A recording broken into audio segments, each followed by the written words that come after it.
드디어 최초로 제대로 된 한국 영화 리메이크작 부고니아 예고편이 공개되었습니다. I know who you are. I know you too, Teddy.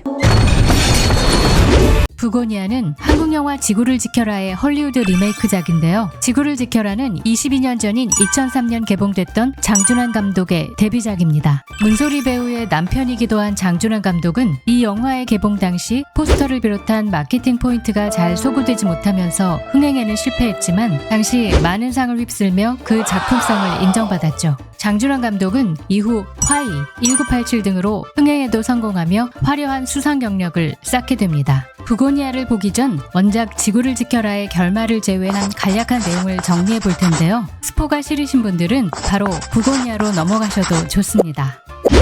이름 강만식, 나이 45세, 유재화학 사장, 저놈이야. 사실 저놈은 안드로메다 PK45 행성에서 온 외계인 놈이야. 외계인으로 인해 지구가 곧 위험에 처할 거라고 믿는 청년 병구와 그를 사랑하는 조력자 순이가 등장합니다. 너 왜 웃니? 무서워, 오빠. 언니가 더 무섭. 사장님, 강만식 사장님 아니세요? 그래. 이 더러운 외계인 놈아! 무섭다던 순이는 도망친 강만식을 잡아오고 어떻게 해, 오빠? 순이의 결정적 도움으로 강만식을 납치하죠. 자신의 아지트로 강만식을 데려온 병구. 근데 머리는 왜 깎은 거야? 저놈들 머리카락은 서로 텔레파시를 주고받을 때 쓰는 거야. 방송국 안테나 같은 역할을 하는 거지. 그때 특수 제작한 헬멧이 답답하여 벗는 순이. 오, 안돼 위험해! 이는 외계인의 텔레파시가 워낙 강력해서 주변 생물체를 세뇌시키기 때문입니다. 이거 쓰고 있으니까 머리가 너무 아파. 저놈 신경 시스템만 약화시키면 그땐 벗어도 돼. 강만식의 신경 시스템을 약화시키기 위한 조치도 취합니다. 어떡해? 아무데나 바르면 돼? 아니, 저놈들 몸엔 세 군데 약점이 있어. 눈, 발등, 그리고 우선 발등에 바르자.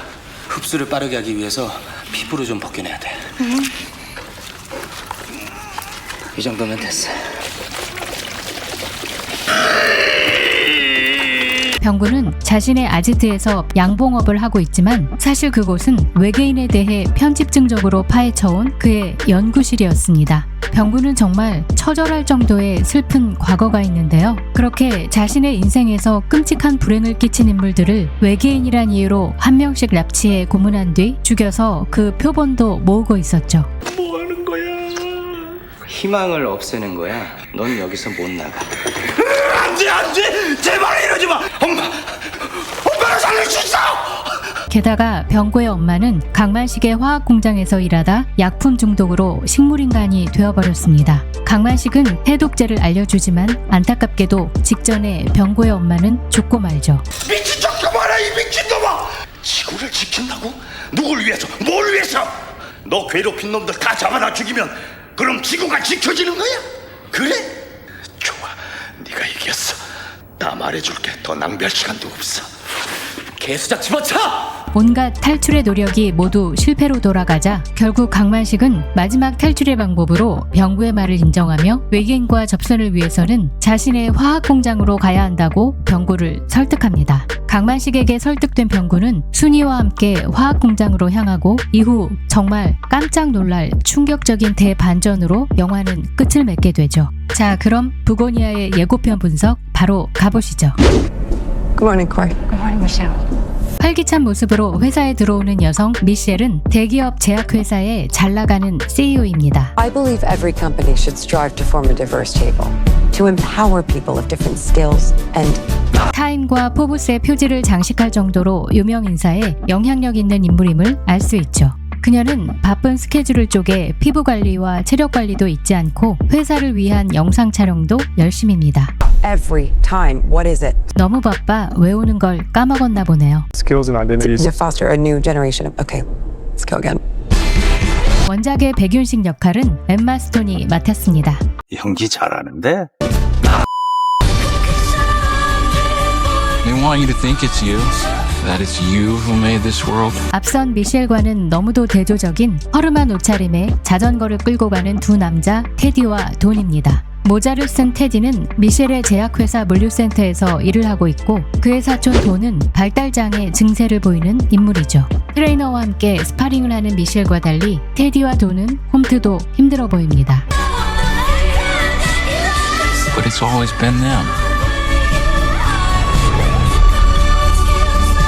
벤츠를 몰며 노래를 부르는 미셸. 그런데 우거진 나뭇잎 사이로 여자 얼굴 가면을 쓴 둘이 잠복해 있는데요. 아무것도 모른 채 음료까지 마시며 운전하는 미셸을 둘은 조용히 뒤따라갑니다. All we've lost, all that's been done to us, we're starting that right again. 미셸을 향해 스프레이를 뿌리지만 이 공격에 미셸은 신발이 벗겨질 정도로 반격하고 한 방을 날립니다. 그렇게 도망쳤지만 계속 미셸을 뒤따라오고 결국 그녀를 넘어뜨리죠. Magnificent. 미셸의 다리에 커다란 주사바늘이 꽂혀 있고 이를 스스로 뽑아버리지만 약기운이 퍼진 건지 이내 쓰러집니다. 뒤에서 가면을 쓴 채 지켜봅니다.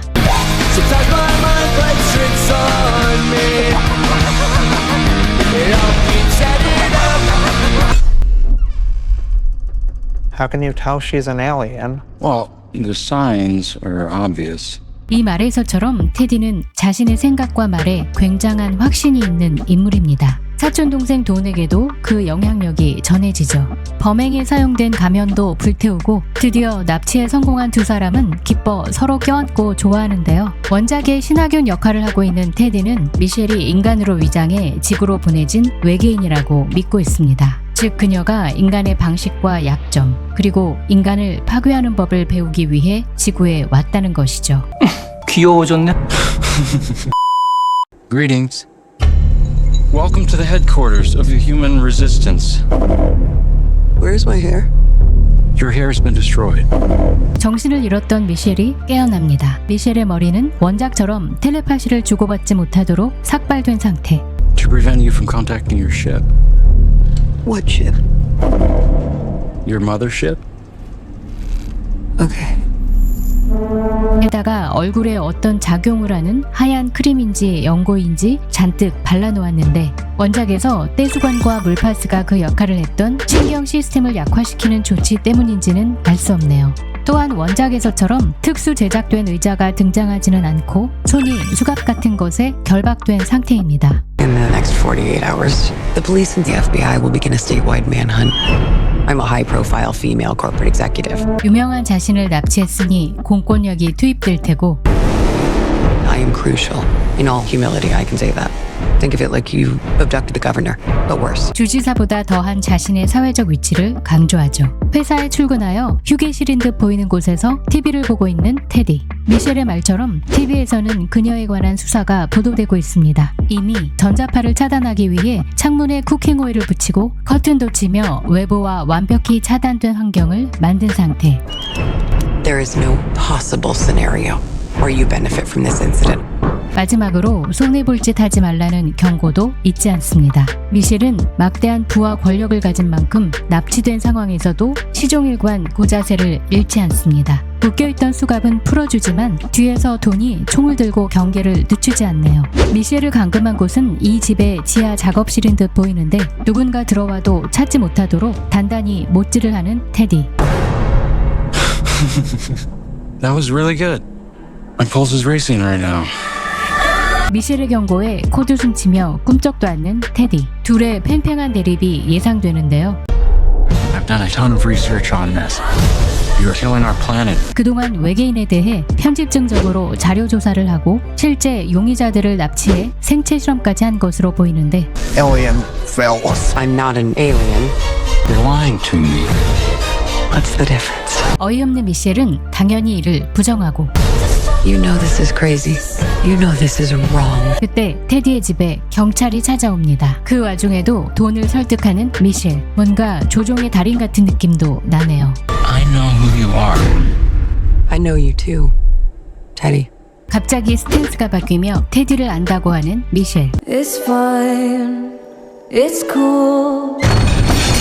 미셸의 말에 얼굴이 일그러지며 거칠게 식탁 위를 가로질러 돌진하는 테디.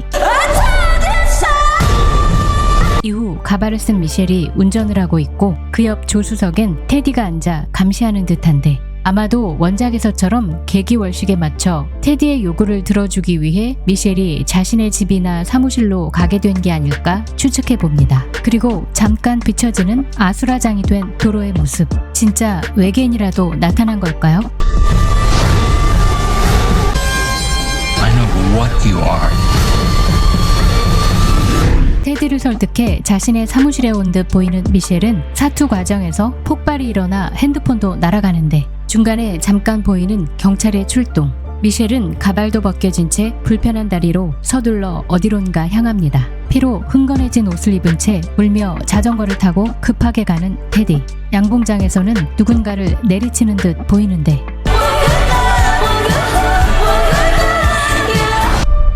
예고편은 이렇게 끝나는데 원작과 가장 큰 차이는 바로 주요 인물들의 성별이 바뀐 점인데요. 이 때문인지 영화 초반의 테디와 돈은 성욕 때문에 인물을 그르치지 않기 위해서라며 스스로 화학적 거세를 합니다. 납치된 악덕 기업주가 여자 미셸로 바뀌면서 가해자인지 피해자인지 그 모호함이 더해진 부분도 좋은 것 같고 부고니아라는 상징성이 드러난 제목도 좋은 선택이었던 것 같네요. 부고니아는 꿀벌을 만들어내는 고대 그리스의 의식을 말하는데 꿀벌이 소의 시체에서 자연 발생한다는 전설 같은 의식이죠. 실제 행해졌는지는 명확치 않고 문학적 상징으로 주로 사용됩니다. 여기서 여왕벌은 미셸을 상징하고 꿀과 꽃가루를 채집하러 나간 일벌들은 테디와 돈 같은 인간을 상징하겠죠. 특히 최근 전 세계적으로 심각한 문제로 대두되고 있는 군집 붕괴 현상이 있는데요. 농약 및 기후, 질병 등으로 꿀벌들이 둥지로 돌아오지 못하고 벌집이 통째로 몰살되는 현상입니다. 미셸로 상징되는 인물과 그 거대 제약회사가 그렇게 노예화 및 인류 말살의 상징으로 비춰지면서 영화 전체적으로 이 메타포는 아주 두드러지게 사용되는 듯 보입니다. 또한 예고편에는 나와 있지 않지만 아마도 부고니아의 결말 역시 원작의 반전 결말을 따르지 않았을까 추측해봅니다. Do you have the time to listen to me whine? 예고편 중간에 나오는 노래는 전설적인 팝펑크 밴드인 그린데이의 바스켓 케이스입니다. 찰떡같은 음악에 상징적인 영화 제목, 감독의 페르소나인 엠마 스톤의 삭발 연기, 게다가 요즘 가장 잘 나가는 배우 제시 플레먼스까지. 22년 전 그려진 병구는 가슴 아픈 과거가 한국적인 우울과 맞물리며 더 어둡고 뭉클한 지점이 있었다면 2025년의 테디는 현대 음모론의 시대상과 맞물리며 감독 특유의 부조리한 세계관과 도발적인 풍자가 강화된 느낌이 드는데요. 22년 전에도 놀라웠지만 지금도 놀라운 명작 지구를 지켜라. 그 원작을 정말 요르고스 란티모스 감독 특유의 색깔로 잘 리메이크한 부고니아는 11월 극장에서 만나실 수 있습니다. 빠르게 영상을 보고 싶으시다면 구독, 좋아요, 알람 설정 부탁드립니다. 지금까지 신랩이었습니다.